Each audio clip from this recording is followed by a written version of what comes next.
Pada malam 22 Maret 1993, Carmen Panhas yang saat itu berusia 19 tahun mengantar ayahnya James dan adik bungsunya yang masih balita ke rumah sakit untuk menjenguk nenek dari pihak ayah.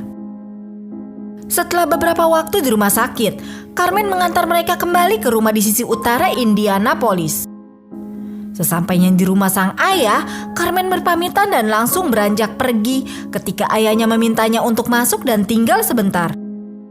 Namun Carmen menolak undangan itu dengan halus karena selain hari sudah malam, ia memiliki jadwal kerja besok pagi dan harus segera pulang untuk mencuci seragam yang akan dipakainya. Sayangnya yang Carmen tidak tahu bahwa keputusan ini ternyata menjadi awal dari sesuatu yang tragis bagi dirinya.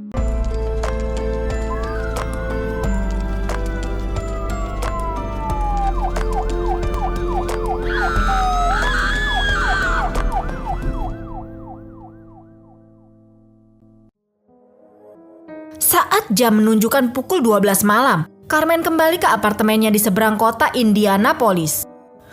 Beberapa tetangga mencatat bahwa mereka mendengar suara Carmen bersama seorang pria di luar unit apartemennya. Keduanya terdengar berbicara dengan akrab, bahkan tertawa saat mereka berjalan masuk ke dalam apartemen. Suara tersebut menunjukkan hubungan yang santai dan nyaman antara Carmen dan pria itu, menciptakan kesan bahwa mereka mengenal satu sama lain dengan baik. Namun ketenangan malam itu berubah drastis beberapa jam kemudian.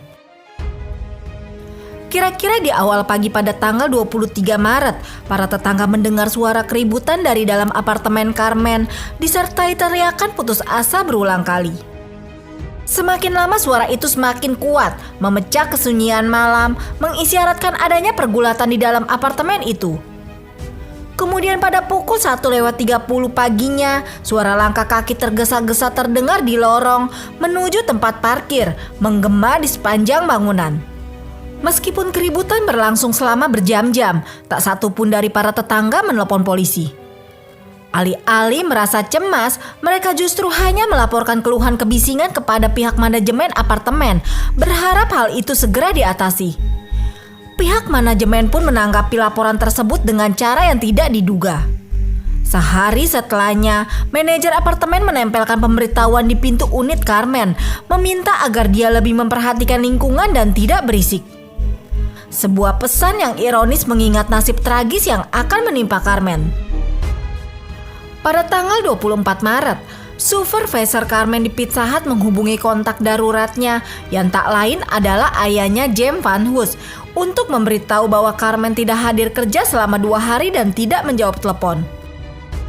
James merasa ada sesuatu yang tidak beres, langsung bergegas ke apartemen putrinya di Tartar Creek North. Setelah menggedor pintu dan tidak mendapat jawaban, James menggunakan kunci cadangan untuk masuk. Apa yang dia lihat pada saat-saat mengerikan berikutnya akan selamanya mengubah hidupnya dan kehidupan semua orang yang mengenal dan mencintai Carmen. Di dalam apartemen itu, terbaring di lantai di samping tempat tidurnya adalah tubuh putrinya yang sudah tidak bernyawa. James terkejut dan hatinya hancur melihat kondisi Carmen yang tergeletak tanpa tertutup busana sehelai pun, dengan seluruh tubuh bagian atasnya dipenuhi luka-luka yang menggambarkan betapa ngerinya serangan itu. Noda merah berceceran di seluruh dinding apartemen, menempel di perabotan dan menciptakan suasana yang mencekam serta mengerikan. Genangan noda merah yang ada di lantai mencerminkan kekerasan yang terjadi, seolah mengisahkan tragedi yang baru saja berlalu. James tidak bisa mempercayai apa yang dilihatnya. Rasa sakit dan kehilangan menyelimuti hatinya. Dalam keadaan panik dan ketidakberdayaan, dia meraih teleponnya dengan tangan yang bergetar, berusaha menekan nomor 911. Suaranya bergetar saat ia melaporkan tragedi mengerikan ini kepada petugas darurat, memohon agar mereka segera mengirimkan bantuan. Dia hanya bisa berharap bahwa ada sesuatu yang bisa dilakukannya untuk menyelamatkan putrinya, meskipun dalam hati dia sudah tahu bahwa semuanya mungkin terlambat. Detektif tiba di tempat kejadian tidak lama kemudian. Sadar bahwa waktu yang berharga telah hilang, mereka langsung bekerja untuk mencari petunjuk di apartemen tersebut. Sudah terlihat sejak awal bahwa Carmen mengenal pelakunya. Di apartemen Carmen, para penyelidik menemukan bukti yang mendukung dugaan ini. Wadah makanan cepat saji yang telah kosong di sekitar tempat kejadian mengisyaratkan bahwa sebelum penghilangan nyawa, Carmen dan salah seorang telah berbagi makanan. Hubungan keduanya tampak akrab, mungkin berlangsung santai hingga akhirnya berubah menjadi kekerasan. Ketika penyidik memeriksa lokasi, mereka juga menemukan ruang tamu yang porak-poranda, meja terbalik, benda-benda berserakan dan jejak pergulatan yang jelas. Semua ini mengarah pada kesimpulan bahwa perkelahian awal terjadi di ruang tamu. Namun tubuh Carmen ditemukan di kamar tidur, yang berarti pelaku menyeret atau membawa tubuhnya ke sana setelah penyerangan.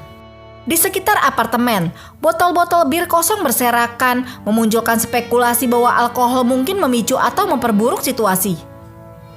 Kondisi ini memperkuat hipotesis bahwa pelaku bukanlah orang asing, melainkan seseorang yang dekat dengan Carmen yang pada awalnya mungkin terlibat dalam interaksi yang santai sebelum tiba-tiba berujung pada kekerasan brutal.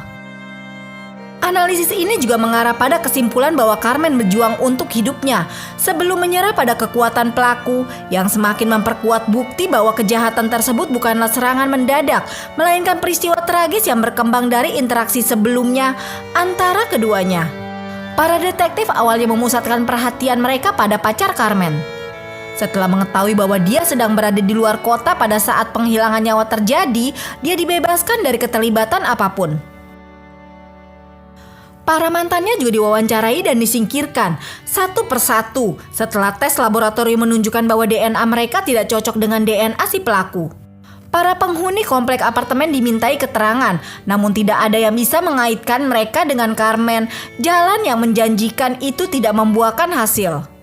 Setelah kehabisan semua petunjuk yang ada, para penyelidik terpaksa beralih ke kasus lain yang lebih bisa dipecahkan sambil menunggu bukti baru terungkap. Menambah kesedihan keluarga Van Hoos, ayah Carmen telah menerima kabar saat upacara pemakamannya bahwa ibunya yang mereka kunjungi di rumah sakit pada malam terakhir kehidupan putrinya telah meninggal dunia. Dengan beban dunia di pundaknya, dia mendapati dirinya merencanakan pemakaman lain. Bulan berganti menjadi tahun tanpa ada perkembangan baru. Meski begitu, para detektif menolak untuk mengklarifikasi penghilangan nyawa Carmen sebagai kasus yang terabaikan. Mereka meninjau kembali berkas tersebut setiap ada kesempatan, berharap menemukan sesuatu yang dapat mengarahkan mereka pada penghilangan nyawanya. Sayangnya butuh waktu hingga 30 tahun kemudian, ketika secercah harapan itu akhirnya terwujud. Pada tahun 2018, para penyelidik menyerahkan sampel DNA dan noda merah yang diambil dari tas yang ditemukan di tempat kejadian perkara ke laboratorium swasta untuk diprofilkan. 2 tahun kemudian, sampel-sampel tersebut dimasukkan ke dalam basis data DNA nasional tanpa hasil yang mengindikasikan bahwa pria yang memperkaos dan menghilangkan nyawa Carmen tidak pernah ada dalam sistem. Berkat kemajuan teknologi DNA, pada tahun 2023, sebuah laboratorium yang berspesialisasi dalam silsilah genetik menemukan seorang kerabat Dana Severs, seorang pria yang tinggal di ujung lorong dari Carmen saat kehilangan nyawanya. Dia bahkan telah diwawancari pada tahun 1993, tetapi memiliki semua jawaban yang benar sehingga memungkinkannya untuk pergi sebagai orang yang bebas.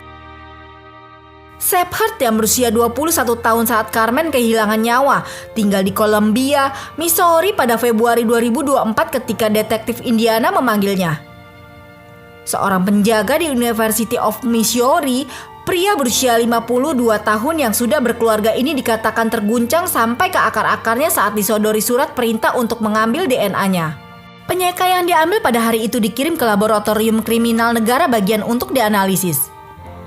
Hasilnya membuktikan tanpa keraguan bahwa DNA yang ditemukan di lokasi pemerkosaan dan penghilangan nyawa Carmen cocok dengan sampel yang diambil dari DNA Shepherd. Pada bulan Agustus 2024, Shepherd ditangkap dengan 2 tuduhan penghilangan nyawa dan 1 tuduhan pemerkosaan dengan kekerasan yang mematikan, mungkin karena tindakan itu diyakini dilakukan di bawah todongan pisau. Carmen Van Hoos lebih dari sekedar korban kejahatan dengan kekerasan. Seorang putri, saudari, dan teman tercinta, dia juga dicintai dan mencintai orang lain sebagai balasannya.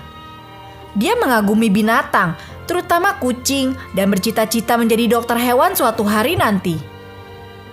Dia juga seorang seniman berbakat yang mengkhususkan diri dalam gambar pensil. Pada malam yang tragis di bulan Maret 1993 itu, Carmen masih memiliki seluruh hidupnya di depannya. Sayangnya, semuanya direnggut dalam sekejap oleh seseorang yang tidak hanya dia kenal, tetapi juga dia percayai. Meskipun dia menganggap Shepherd sebagai seorang teman, namun rupanya dia menginginkan lebih. Kemungkinan di dalam kamar tersebut, ketegangan meningkat ketika Carmen terlibat dalam pertengkaran dengan tamunya. Suasana akrab yang semula ada berubah menjadi kekerasan dan dia berjuang untuk melawan atau melarikan diri. Kekacauan pun terjadi dengan barang-barang berserakan sebagai tanda perjuangannya. Suara teriakan putus asa dan perlawanan menciptakan atmosfer mencekam, menunjukkan rasa ketakutan dan keputusasaan yang mendalam. Keadaan tragis ini diperparah dengan penemuan Carmen tanpa pakaian yang mencerminkan kekerasan dan pelanggaran yang dialaminya serta rasa ketidakberdayaan yang mendalam. Ketiadaan pakaian tidak hanya mengindikasikan kehilangan kendali atas dirinya, tetapi juga menciptakan gambaran jelas tentang betapa mengerikannya kejadian yang terjadi sebelum akhirnya berakhir dengan tragedi.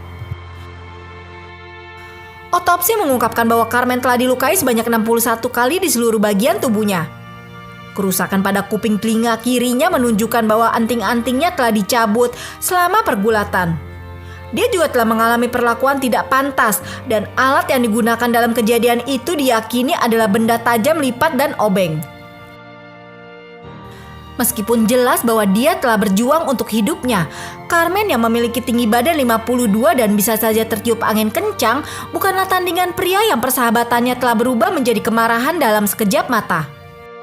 Noda merah dan sampel biologis lainnya dikumpulkan dari tubuh Carmen dan barang-barang yang diambil dari tempat kejadian, termasuk kantong kertas.